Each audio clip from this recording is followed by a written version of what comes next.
Hi అందరికీ, welcome back to Bujjamma ఇంటి వంట. ఈరోజు వీడియోలో దొండకాయలు ఫ్రై చూద్దామండి. మరి ముందుగా ఉప్పు వేసి నీట్గా కడుక్కొని ముక్కలుగా కట్ చేసుకోవాలి.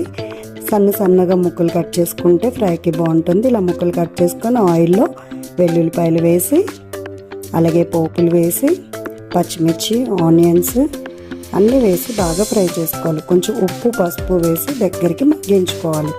మూత పెట్టి బాగా మగ్గించుకున్న తర్వాత ముందుగా కట్ చేసి పెట్టుకున్న దొండకాయలను కూడా వేసేయాలి. కొంచెం కరివేపాకు వేసి ఫ్రై చేసుకొని దొండకాయలు వేసేసుకోవాలి.